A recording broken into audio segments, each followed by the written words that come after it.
Mana to, sir? Sir, mana to? Saan ba yan? Tama kayo ng Central Market. Kano ka ng basura yun eh. Tinatampakan ng basura. Ito? Nakaklam na po yan. Lahat na po yan. So yun, concern ni Kuya. Parang pare-pare kami dyan. Dapat parang pare-pare ka lang.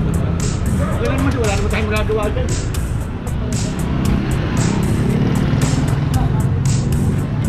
Ay, pamira!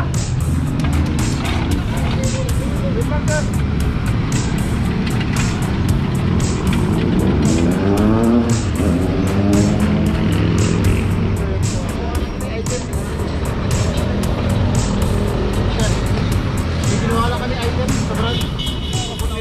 Ang kinagisnan nilang dati, pwede tayo magparada kung saan saan.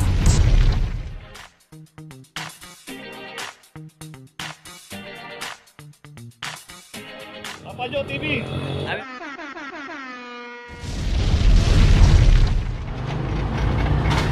Location natin, Hidalgo Street Corner, CPD Guzman. At dito na may isang Montero 2411. Dito rin sa kahabaan ng Hidalgo.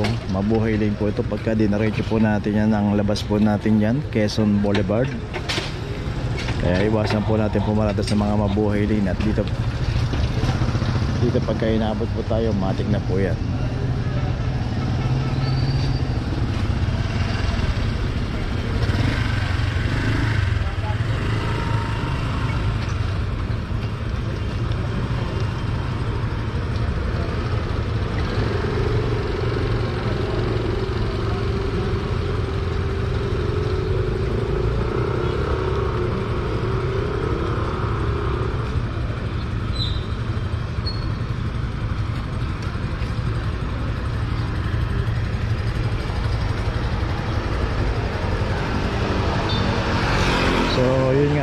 Ito lagi itong naka-clamp every time na dumadaan po yung clamping operation dito. Dito po lagi nakaparada to. Magdamag ng nakaparada, so abuta pa rin sa umaga. Ayun, meron ng notice ilalagay na lang po. Tuloy na po tayo. Location natin Vicente Cruz Corner, Lardesabal. Dito Toyota Hiace 2332. Hindi mo naman kayo sir, naglalaro lang ano ko ba? Paragoy. Paragoy. Naglalaro lang. Paragoy. Sir. Yan na ko. Nabot na ho kayo niyan, sir. Ay, sir, hindi naman kayo. Sabi ko naman sa inyo ng batas ko. Sir, mana to, sir? Sir, mana to? Sir, saan ako? Tama kayo ng Central Market. Magkano ka na? Tapos?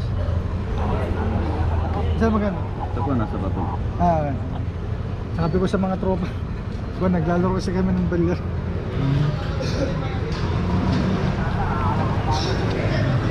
Okay, so sa kayo isang Fortuner din dito, nakaklam na 2410.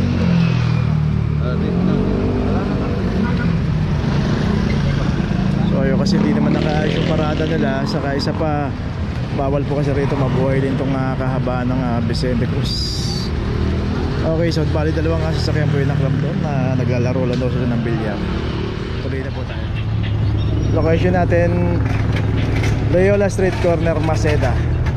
Dito yung isang Hyundai.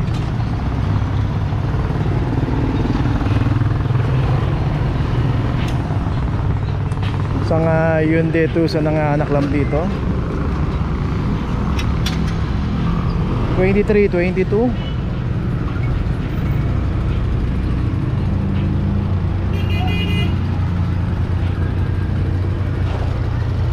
So dito rin sa kahabaan ng Loyola Street, mabuhay din po dito. At dito makikita natin napaka busy po ng area na to. Kaya wag po tayong paparada dito nga ito. Kaya ito naklam dahil wala rin nga driver to.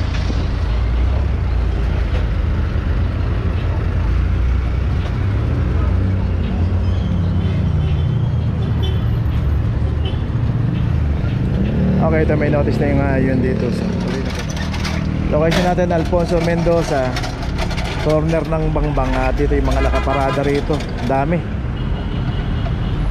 Isang Honda City 2329. Saka dito yung pinaradahan nila, bike lane to. So dito nga pagka may pumarada na isa, gaayahan na.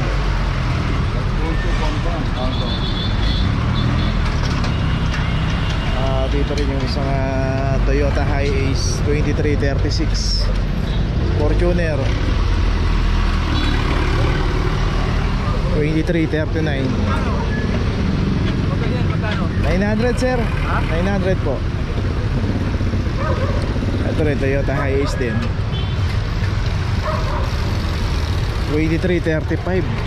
So apat na sasakyan nanganak lang dito.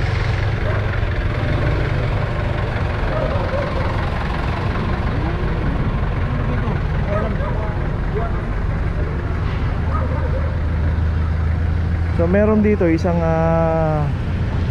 bumbero, truck ng bumbero. Yun, hindi na naklam dito pero kasama po sa nakaparada rin dito.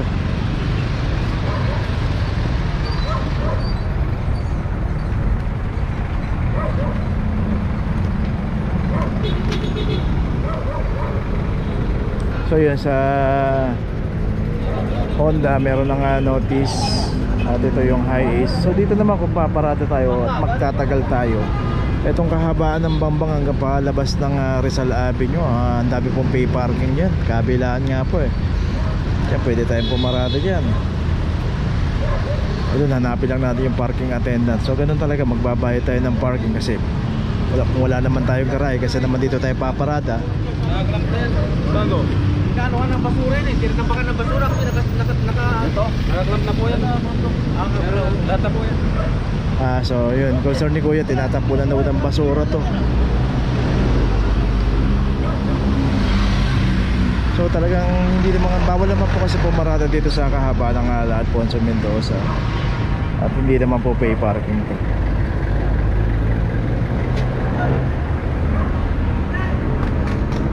So may notice na rin to, yung Fortuner. So tatlo na yung nagawan dito.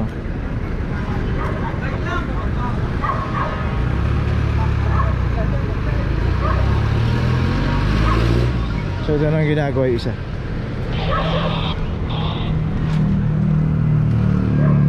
Dapat pati. Para pare-pares kami dyan. Dapat pare-pares ka lang. Wala naman siya, wala naman tayong magagawa dyan. Dapat pare-pares ka lang. Ayun, so may notice na rin. So yun nga, yung concern ni sir, yung bombero daw dapat kasama na para pare-pares raw.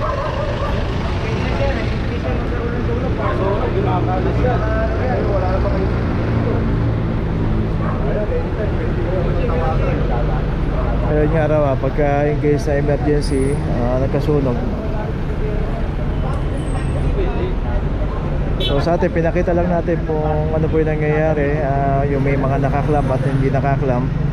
At dito yung nakaparada na sasakyan dito, 5 po yan. So panlima po yung bombero. Okay, tuloy na po tayo. Location natin, De La Puente Street, corner Dapitan. At ito yung isang Isuzu D-Max.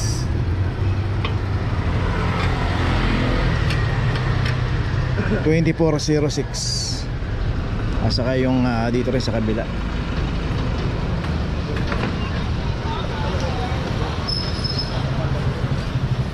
At dito na may isang Toyota Race 2318. So dalawa yung na-clamp dito na parehas walang driver.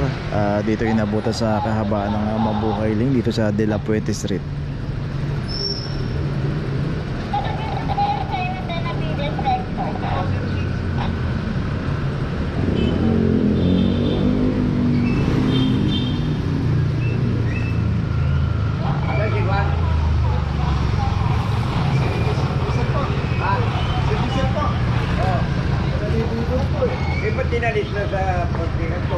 Okay, itong Toyota Race, ito may notice na. At saka yung D-Max ay nilalagay na rin.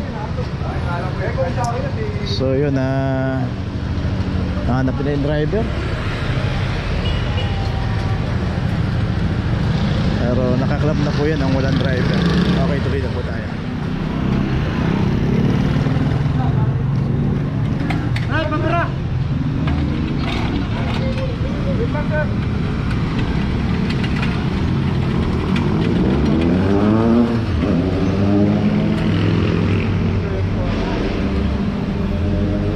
Location natin Dapitan Corner Maceda.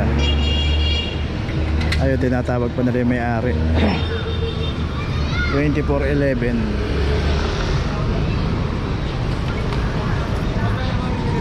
Kinukuha lang kayo, sir. May kinukuha lang kami item. Sir, may kinuha lang kami item sa brand. Pull out kami. Nakato, hindi kayo dito. Dahil hindi po dito yung tama nga niya na partigan ko. Pull out kami ng ano, sir. Mga ito. Hindi naman namin ng ito. Hindi ba yung ano nyo? Tatanggin mo naman yung ano nyo. Nais mo na yung parada nila. Kahit wala kasi yung patulang yung biriman, sir. Oo nga ho, pero dapat yung lagay nyo sa ayos Dalawang ko. branch kasi yung kukuha lang ko kaya iniwan ko muna. Wala mo ba kayong kasama? Dapat Ako lang mag-isa, sir. Kasama Nag-pull ko out. dapat kayo. Ako lang kasi mag-isa, sir. Ayun, dapat ko nagsasama ko kayo. Para yung driver ko may iwan. Ano ang pwedeng ano, sir?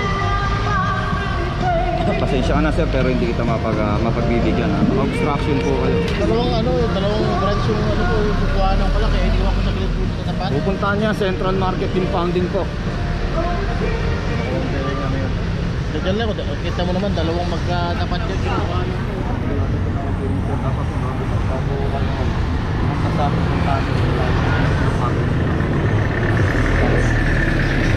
So yun, dalawang branch na yung kukuha niya rito. Pero natin yung isang branch, may mga nakaparadang motor dapat pinaayos muna nila para maipasok niya doon sa tapat ng garahe nila. Okay, tuloy na po tayo. Okay, nandito na ngayon tayo sa opisina ng clamping sa impounding dito sa Central. Dito na po nagtatapos ang ating vlog. Maraming salamat po sa mga subscriber, sa mga viewers, sa mga napadaan po sa ating channel. Maraming salamat po sa mga suporta nyo. Sa mga hindi pa po nakakapag-subscribe, subscribe na po tayo mga kabayan. Maraming salamat po. Mabuhay!